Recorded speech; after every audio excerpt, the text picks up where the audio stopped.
Now, this is mountain love celery, or lovage. We also call it more usually mailly. We use a lot of maïla in soups here in Alsace. Pity you can't smell it, because it really smells very good. It does smell very good, and that's why I'll take a twig and dip it into water. Here, I'll add one of my own. Yeah, salted, boiling water with just some cooking salt. We add cooking salt, a good dose of it, and just a hint of sugar, a small spoonful of sugar.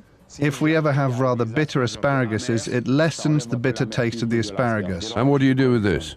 These are vine shoots, and I use them as just for the show. I mean, to decorate For the show. Here's an honest man, just for the show.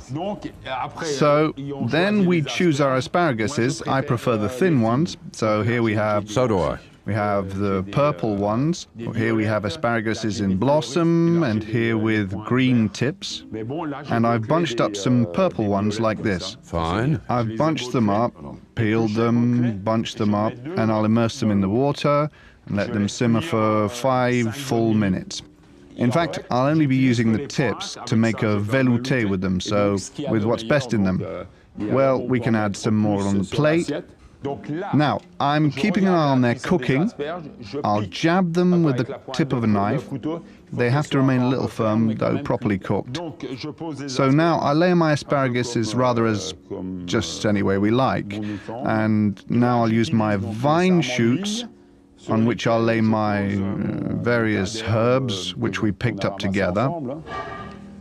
There's the dead nettle, the burnet, and I'll end up with a flower that's the meadow bitter cress. How romantic. Which is a flower, well, meadow bitter cress is as if you presented a girl with a bouquet. It's noticed at once. Yes, right. Very romantic, like I said. And then I sprinkle it with very finely cut shallots. This finely cut shallot at the end gives it a crunchy taste.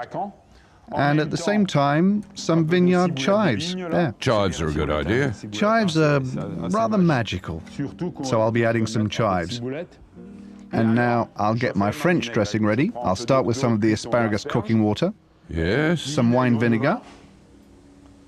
That's the best. Just a drop of wine vinegar and some olive oil. From Provence, don't forget. Now, what's interesting is adding some flour of salt. A twist of pepper? 2 twists of peppermill. I mix it with my spoon and pour it on the asparaguses. Very light. And at the last moment, He adds flowers. some flour of salt at the last minute, all over it, another twist of pepper, and go ahead. Finally. We'll savor it. I've got to eat some of that too.